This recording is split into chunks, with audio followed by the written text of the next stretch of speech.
ఆంధ్రప్రదేశ్ పేద ప్రజల సంక్షేమ సంఘంలో ఈ ఆంధ్ర డివిజన్ నుంచి వివిధ ప్రాంతాలు టౌన్ నుంచి మరి కలవాలని చెప్పి సంతోషమైన విషయం. గతంలో కూడా విజయవాడలో సంచార అర్ధ సంచార యొక్క మీటింగ్లో కార్యక్రమంలో కూడా తీసుకొచ్చాం. మన రాష్ట్ర మాధవ సార్ జరిగింది. అదేవిధంగా కర్నూలుకు వచ్చినప్పుడు కూడా తమ దృష్టికి అదేవిధంగా కమిషన్ దృష్టికి కూడా తీసుకొచ్చాం. ఇప్పుడు బురద జంగాల సమస్య కేంద్రంలో ఉంది సార్. ఈ వాస్తవాలు తమకు కూడా తెలుసు. ఇప్పుడు 4, 11, 4, 8, 9, 12 2024 కేంద్రాన్ని మన అసెంబ్లీలో తీర్మానం చేసి గౌరవ ముఖ్యమంత్రి వర్యులు డిప్యూటీ సీఎం గారు తీర్మానం చేసి మీ అందరి సమక్షంలోనే అది కేంద్రానికి పంపించడం జరిగింది. కేంద్రంలో ఇప్పుడు ఓఆర్జీ నుండి పెళ్లిలో ఉంది. గతంలో 2 సార్లు 2019 ఇదే గౌరవ ముఖ్యమంత్రి వర్యులు చంద్రబాబు నాయుడు ఉన్నప్పుడే బురద జంగాల కమ్యూనిటీ పైన బురద జంగాలు లేరు, ఓన్లీ తెలంగాణ మాత్రమే బురద జంగాలు ఉండరు, కర్ణాటక మాత్రమే బురద జంగాలు ఉండరు అని చెప్పి అనడం వల్ల మాకు గతంలో సర్టిఫికేట్ కూడా ఇవ్వడం జరిగింది సార్. 1976 చట్టం ప్రకారం, షెడ్యూల్ కులాల చట్టం ప్రకారం బురద జంగం అనే కమ్యూనిటీని ప్రాంతీయ వ్యత్యాసం ఎక్కడ చూపించాలి? కొన్ని కులాలు చూపించారు సార్. 9 కులాల పేరు చెప్పడం భావ్యం కాదు, చెప్పండి బోధించండి కూడా. కొన్ని ప్రాంతాల వైజ్గా పెట్టారు, కానీ సంచార కులాల కనుక ఆ విధంగా ప్రాంతాల వైజ్గా ఉండదు. అది మీరే స్వయాన బీజేపీ ప్రభుత్వమే సంచార అర్ధ సంచారిక జీవన శైలి ఏంది, జీవన విధానం ఏంది అనేది కట్టినట్టు విజయవాడలో నడిపోటున రాజధాని ముందర తెలియజేసిన పార్టీ ఏకైకంగా ఇప్పుడు బీజేపీ ప్రభుత్వం గౌరవ నరేంద్ర మోడీ గారి నాయకత్వంలో తెలుగు రాష్ట్రాల్లో ఈ కార్యక్రమం నిర్వహించడం మా యొక్క సంచార కులాల్లో ఎంతో ఆనందం, సంతోషమైన విషయం. ఎందుకంటే ఒక బీజేపీ ప్రభుత్వం హిందూ సంప్రదాయక ప్రకారం పుట్టింది కాబట్టి హిందూ సంప్రదాయాన్ని అంటిపెట్టుకొని నుండి ఈ భారతదేశానికి వన్నె తెచ్చినటువంటి సంచార కులాలు దేశ నాలుగులలో తిరిగి భారతదేశ స్వతంత్రం రాముడి నుంచి కూడా బ్రిటిష్ వాళ్ళ తిరుగుబాటుకి అయితేనేమి, వారి యొక్క విధి విధానాలు అయితేనేమి రథసారథులు చేసినటువంటి మా కులాలు ఈరోజు వరకు తినే విధానంగా హక్కులు లేకుండా దీనస్థితిలో ఉంటూ ఈ భారతదేశంలో పుట్టిన మూలవాసం కాలేకుండా కనుమరుగైపోతున్నామే ఓ దేవుడాన్ని చింతించే సమయంలో బీజేపీ ప్రభుత్వం ఆకస్మికంగా అర్ధ సంచార యొక్క ఎస్సీ ఎస్టీ బీసీలలో ఉన్న కులాలకు జరుగుతున్న అన్యాయం పైన న్యాయం చేస్తామనే దిశలో ప్రయాణం చేయడం అనేది ఇప్పటి వరకు కూడా మా యావత్తు సంచార కులాలు కూడా హర్షిస్తున్నాయి, సంతోషిస్తున్నాయి. ఆ కోణంలో ఇప్పుడు ఎస్సీలలో బీసీలలో కొన్ని కులాలు ఉంటుంది సార్. బీసీలలో కొన్ని కులాలు గంగిరెద్దుల, పూసల అని కొన్ని కులాలు ఉంటాయి. ఎస్సీలో పోతగలే రెల్లి, మోచి, చిందు, బైండ, మాస్టిన్, బుడగజంగం ఇలాంటి కొన్ని కులాలు ఉంటాయి. ఎస్టీలో పోతగలే యనాది, ఇది లింగదారు కొయ్య అనేది, మందులోలు అనేది ఎస్టీలో ఉంటాయి. అట్లా ఎస్సీ ఎస్టీ బీసీలలో ఈ యొక్క రిజర్వేషన్ నిర్మించేటప్పుడు ఈ సంచార కులాలు పొందపరిచాం. కానీ మనం తీసుకున్న నిర్ణయం ఎట్టుందంటే సార్, బీసీలో మాత్రమే అత్యధికంగా సంచార కులాలు ఉన్నాయి కాబట్టి ఆ కులాలను మాత్రమే పరిగణలోకి తీసుకుంటున్నారు. ఎస్సీ ఎస్టీలలో కూడా ఈ కులాలు ఉన్నాయని చెప్పి మనకు కూడా ఈ అవకాశం వస్తే గౌరవ మీ దృష్టికి ఎత్తడమే గౌరవ రాష్ట్ర అధ్యక్షుల దృష్టికి తీసుకురావాలనుకున్నాం. ఏమనుకుంటారంటే ఈ యొక్క మీటింగ్ అనేది కూడా బీసీలకు మాత్రమే వర్ణిస్తున్నారు, ఎస్సీ ఎస్టీలకు కాదన్నారు. అయినా కూడా కరపత్రంలో మళ్ళీ మీరు ప్రచురించినా కూడా అది పబ్లిక్ లేకపోయింది. అయినా కూడా భారీ ఎత్తున ఆ రోజు కార్యక్రమం విజయవంతమైంది.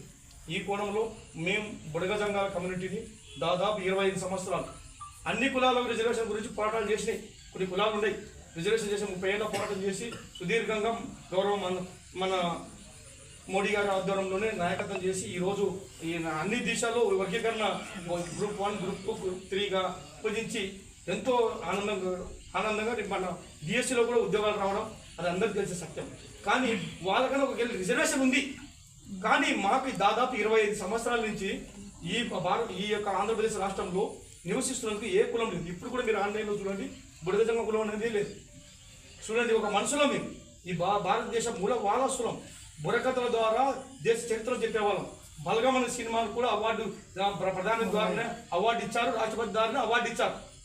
ఈరోజు దశంబిక ఎవరైనా ప్రముఖులు చచ్చిపోయినప్పుడు బుర్రకథల ద్వారానే చెప్పుతూ దేశానికి ఉన్నదేస్తుంది మా బుడగ జంగం అనేది. అలాంటి చరిత్ర చెప్పే వాళ్ళము చరిత్రహీనులుగా ఉండి ఈరోజు సర్టిఫికేట్ లేకుండా అన్యాయం జరుగుతుంది. కాబట్టి ఈ విషయం పైన మేము ఎంతో పోరాటం చేస్తే 1976 చట్టం ప్రకారం మాకు ఇక్కడ సర్టిఫికేట్ ఇచ్చినాక ఎక్కడో నెల్లూరు, విశాఖపట్నం ప్రాంతంలో ఊరి జంగమూలు అన్నారు. వాళ్ళు గంటా చెక్కు తీసుకుని బియ్యం బేలు అంటుకుంటారు. అది ఏంటంటే మా దౌర్భాగ్య స్థితి ఏంటంటే జంగం బెగ్గింగ్ అని ఉంది. వాళ్ళు కూడా ఇప్పుడు చెప్తున్నారు బెగ్గింగ్ అనే పదం తొలగించండి, జంగం అనేది పదం పెట్టండి. బేడ బుడగ జంగానికి వ్యత్యాసాలు ఉంది. వాళ్ళు నేను వాస్తవం చెప్తాను కూడా వాళ్ళు కూడా మాకు లేఖంగా కూడా ఇచ్చారు. నేను బుక్లో కూడా ప్రచురించాను. జంగం కమ్యూనిటీ వాళ్ళు వీళ్ళ వల్ల వీళ్ళు ఎలకలు ఉడుములు రెక్కలు పిల్లలు తినేదానికి మాకు నక్కకు నాకు లోకానికి కూడా ఉంది అని చెప్తారు. బుధార్పేటలో కర్నూలులో యాగంట యాన ఉన్నాడు. దేశ మన కర్నూలు కల్లా వండే తెస్తున్నట్టు ఒరిజినల్ జంగమే వాళ్ళని అడిగి కూడా విచారించుకోవచ్చు.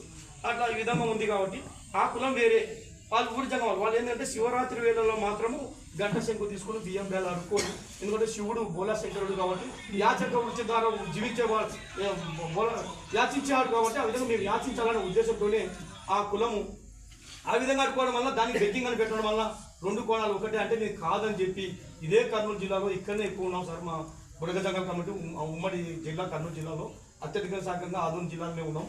ఆ విధంగా ఎంతో పోరాటాలు చేస్తే అప్పుడు ఒక కమిషన్ వేశారు గౌరవ ముఖ్యమంత్రి వర్గం 2019లో ఒక జేసీ శర్మ 1 మ్యాన్ కమిషన్ ఇవ్వడం జరిగింది. ఆ కమిషన్ 13 జిల్లాలు తిరిగి ఎంక్వైరీ చేసి బుడగజంగాలు ఈ ప్రాంతాల్లో ఉండరు వాళ్ళ వల్ల ఈ విధంగా నష్టపోవడం వల్లనే వాళ్ళు మూఢనమ్మకాలతో వింతాచారాలతో బాల్య వివాహాలు ఎత్తనేమి భిక్షాటనకి ఎత్తనేమి దౌర్భాగ్య స్థితిలో జీవిస్తున్నారు. ఇమ్మీడియట్గా నేను రాస్తున్నాను నా యొక్క నివేదికలో తక్షణమే కేంద్రంలో చట్టబద్ధ చేయండి. 2002 అగ్రిమెంట్ చట్టంలో ప్రాంతీయ వ్యత్యాసాలు చూపిస్తూ తెలంగాణ మాత్రమే బుడగజంగాలు ఉండరు, ఆంధ్రప్రదేశ్ లేరు అని చెప్పడం వల్ల వాళ్ళకి అన్యాయం జరుగుతుంది. దాన్ని వెంబడే తొలగించాలనేట్టుగా చర్యలు తీసుకోవాలి రాష్ట్ర ప్రభుత్వం కేంద్రాన్ని కోరి. అంతవరకు వీళ్ళు నష్టం పోకుండా ప్రత్యేకంగా ఫైనాన్స్ పెట్టండి అని కూడా ఆయన లేఖలు రాశాం. కానీ పోయిన మన ముఖ్యమంత్రి వర్లు దాని క్యాబినెట్ తీర్మానం చేసి 153/2019లో క్యాబినెట్ తీర్మానం చేసి కేంద్రానికి పంపించారు. కేంద్రం పులిస్ చెప్పలో పంపాలి, ఎట్లంటే చేర్చనికి రాదు ఆర్టికల్ 303 ప్రకారం అని రిటర్న్ పంపించడం జరిగింది. అప్పుడు మళ్ళీ ప్రభుత్వం మారడం జరిగింది. పోయిన ప్రభుత్వం కూడా క్యాబినెట్లో అసెంబ్లీలో తీర్మానం చేసి పంపించాలి 2023లో.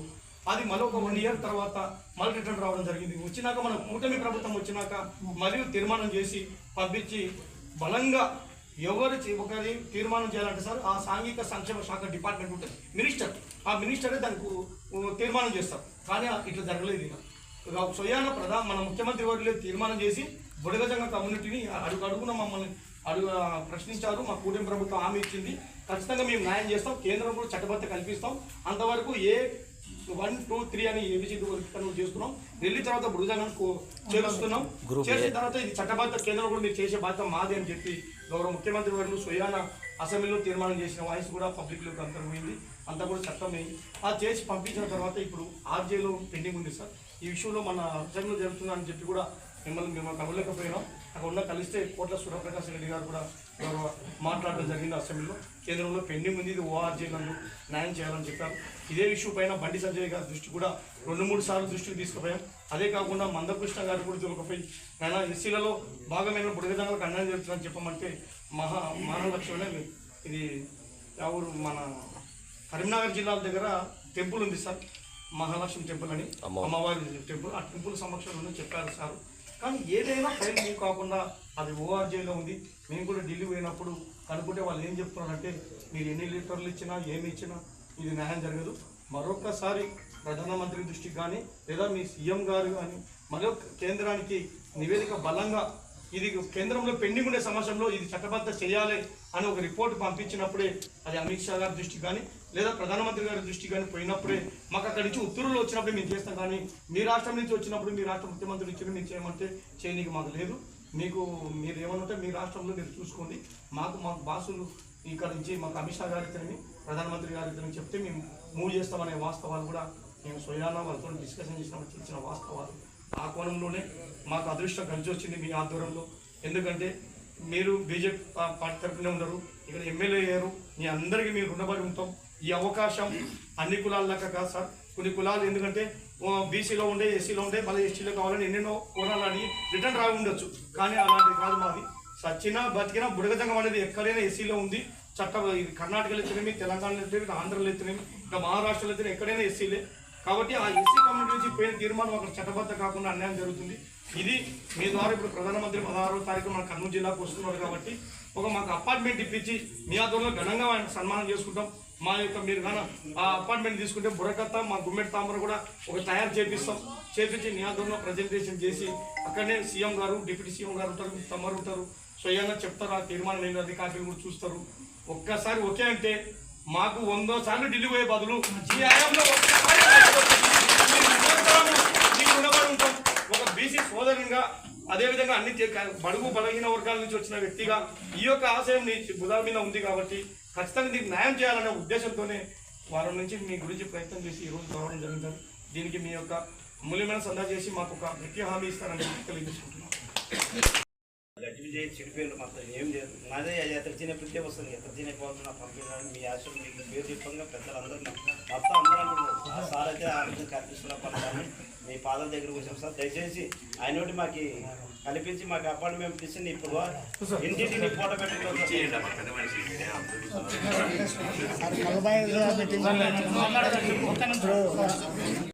తమరు చెప్పినది అక్షర సత్యాలు, అనుభవం తెలుసు, అది కూడా మాకు.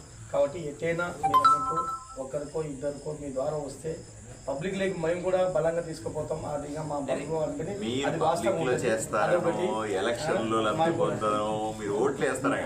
అరే నా అన్నగారు నా కులాలకి నేను ఏమైనా చేశానా అనే సంతృప్తి నాకు.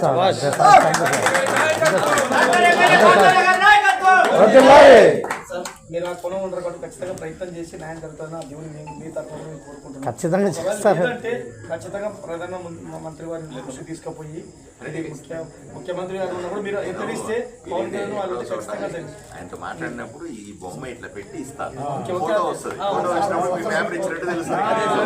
సార్ మీరు ఖచ్చితంగా చేస్తారని ఉంది సార్.